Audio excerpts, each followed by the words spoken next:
The Art of Dealing with People. Chapter 1, Thinking Creatively About Human Relations. All of us want two things out of life: success and happiness. All of us are different. Your idea of success may be different from mine, but there is one big factor which all of us must learn to deal with if we are to be successful and happy. The one common denominator to all success and happiness is other people. Various scientific studies have proven that if you learn how to deal with other people, you will have gone 85% of the way down the road to success in any business, occupation, or profession, and about 99% of the way to personal happiness. Merely getting along isn't the answer. What counts is a way to deal with people that will bring us personal satisfaction and at the same time not trample on others' egos. Human relation is the science of dealing with people in such a way that our egos and their egos remain intact. And this is the only method of getting along with people that ever results in any real success or satisfaction. The reason 90% of people fail in life is a failure to deal successfully with people. Look around you. Are the most successful people those with the most brains or the most skill? Are the people who are the happiest and get the most fun out of life so much smarter than the other people you know? If you will stop and think for a moment, the chances are that you will say that the people you know who are most successful and enjoy life the most are those who have a way with people. Your personality problems are your problems with other people. There are millions of people today who are self conscious, shy, and ill at ease in social situations. They feel inferior and never realize that the real problem is a human relations problem. It never seems to get across to them that their failure as a personality is a failure in learning to deal successfully with people. There are almost as many who, at least on the surface, seem to be the very opposite of the shy, retiring type. They appear to be self assured. They are bossy and dominate any social situation they are in, whether it is home, the office, or the club. Yet they too realize that something is missing. They wonder why their employees or their families do not appreciate them. They wonder why people do not cooperate more willingly, why it is necessary to continually force people into line. And most of all, they realize in their more candid moments that the people they are most anxious to impress never really give them the approval and acceptance they crave. They attempt to force cooperation, loyalty, and friendship to push people to produce for them. But the one thing they cannot force is the thing they want the most. They cannot force people to like them. They never really get what they want because they have never mastered the art of dealing with people. Whether we like it or not, people are here to stay. In our modern world, we simply cannot achieve any success or happiness without taking other people into account. The doctor, the lawyer, or the salesperson who enjoys the most success is not necessarily the one who is the most intelligent or the most skillful in the mechanics of his or her job. The husband and wife who are the happiest are not the ones who are the most attractive. Look for success in any endeavor and you will find someone who has mastered the knack of dealing with people, a person who has a way with others. Skill in human relations is similar to skill in any other field, in that success depends on understanding and mastering certain basic general principles. You must not only know what to do, but why you are doing it. As far as basic principles are concerned, People are all the same, yet each individual person you meet is different. If you attempted to learn some gimmick to deal successfully with each separate individual you met, you would be faced with a hopeless task. Influencing people is an art, not a gimmick. When you apply gimmicks in a superficial, mechanical manner, you go through the same motions as the person who has a way, but it doesn't work for you. The purpose of this book is to give you knowledge based upon an understanding of human nature, why people act the way they do. The methods presented in this book have been tested on thousands of people who have attended my human relations seminars. They are not just my pet ideas of how you should deal with people, but ideas that have stood the test of how you must deal with people. That is, if you want to get along with them and get what you want at the same time. Yes, we all want success and happiness, and the day is long past. If it ever existed, when you could achieve these goals by forcing people to give you what you want. And begging is no better.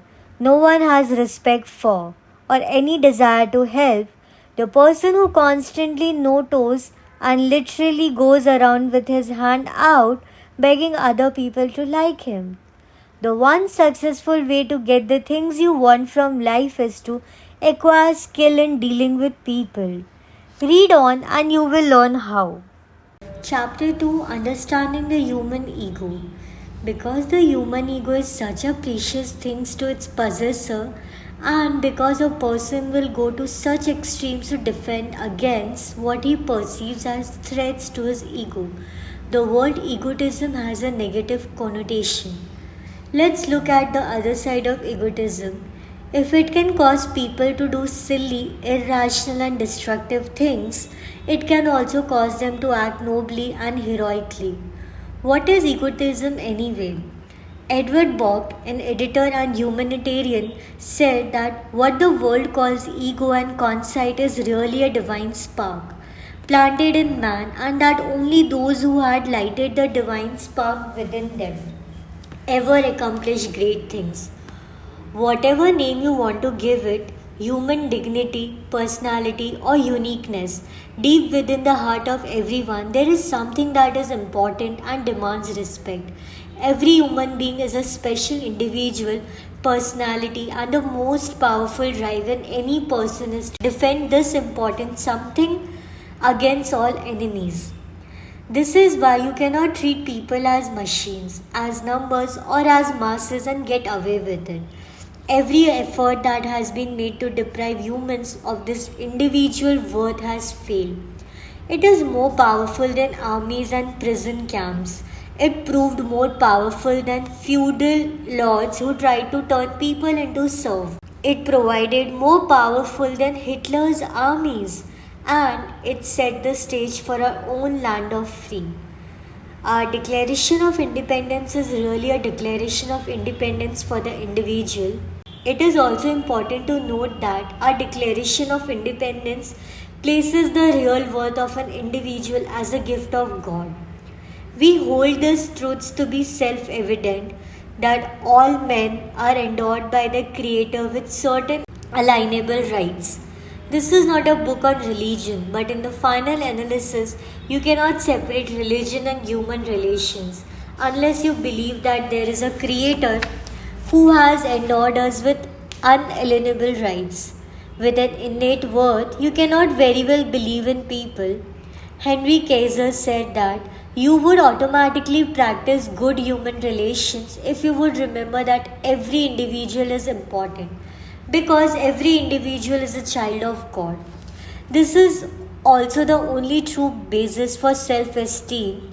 The person who realizes that they are something not because of what they have done or how good they have been, but by the grace of God, endowing them with an innate worth, develops a healthy self-esteem. The person who doesn't realize this tries to gain significance by making money, gaining power or celebrity, or in other obvious ways.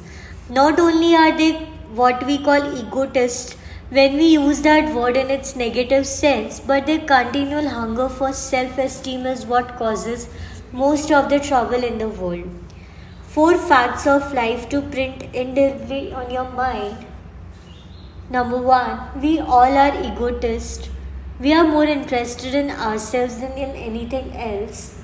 Number three, every person you meet wants to feel important and wants to amount to something.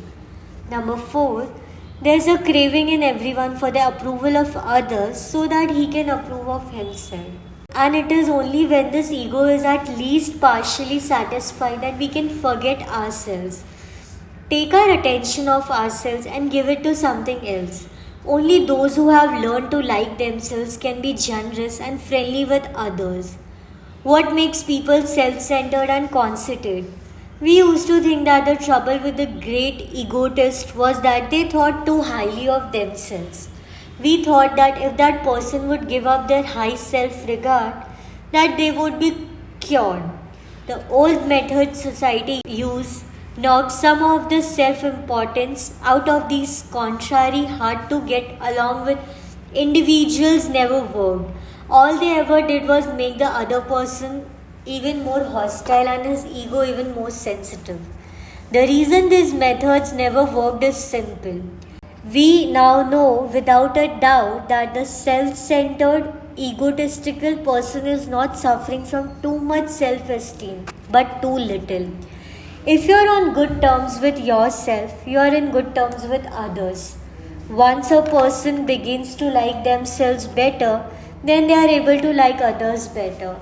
Once they get over the painful dissatisfaction with themselves, they are less critical and more tolerant of others. Ego hunger is as universal and natural as the hunger for food. And food for the ego serves the same purpose as food for the body, self-preservation. The body needs food to survive, and the ego or unique individuality of each person needs respect, approval, and sense of accomplishment. A starved ego is a mean ego. Comparing the ego to the stomach goes a long way toward explaining why people act as they do. A man who eats 3 good meals a day gives little thought to his stomach, but let a man go without food for a day or two, become really hungry, and his whole personality changes. He becomes more critical, nothing pleases him, and he snaps at people. It will do no good to tell him that his problem is that he is stomach conscious and that he must get his mind off his stomach. There is only one way to cure him, and that is to exceed the nature's demands for survival. Nature has placed an instinct in each creator that says you and your basic needs comes first. He must eat before he is capable of giving his attention to anything else. It is very much the same for the self-centered person. For a healthy, wholesome personality, nature demands a certain amount of self-acceptance and self-approval. It does no good to scold a self-centered person and tell them to take their mind off themselves. They cannot get their mind off themselves until their ego hunger has been satisfied. Only then will they take their attention off themselves and give it to work, to other people, or to whatever is necessary. When self-esteem is at high level, people are easy to get along with. They are cheerful, generous, tolerant, and willing to listen to others' ideas. They have taken care of their own primary needs and are able to think about the needs of others. Their own personalities are so strong and secure that they are willing to take risks. They can afford to be occasionally wrong and can admit they have made a mistake. They can be criticized and slighted and take it in stride, for these things only make a small dent in their self-esteem, and they have plenty more left. It is a well-known fact that a man at the top is usually easier to deal with than his surroundings. The story is told of a private in a World War I who shouted, "Put out that damn march," only to find to his chagrin that the offender was General Blackjack Pershing.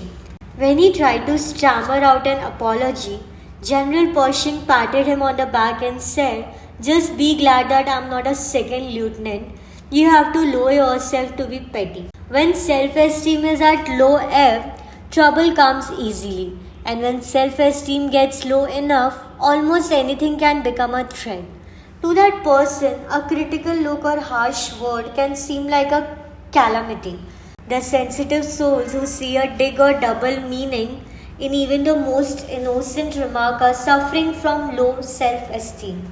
And the braggart, the show off, and the bully have the same problem. To deal with the trouble caused by low self esteem in others, help them like themselves better. When an arrogant person attempts to put you in your place, you can understand his behavior by remembering two things. First, he needs desperately to increase his own self importance and is attempting to do so by beating you down. Second, he is afraid. His self esteem is at such a low ebb that one good put down by you would shatter it altogether. And although he is not certain that you would take a shot at his self importance, he cannot afford to take that chance. The only safe strategy he can use is to put you down before you see him for what he really is. Do not add to the trouble by trying to beat him down. Avoid sarcastic, cutting remarks, and arguing. If you win, you will only further decrease his ebbing supply of self esteem and make him harder to deal with than before. Instead, feed his hungry ego, turn a lion into a lamb, and he will stop growling and snapping at you. And this tactic works on everyone, not just difficult personalities.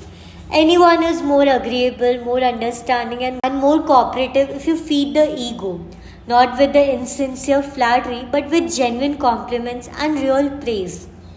Look for good points in those you deal with, things about which you can praise them.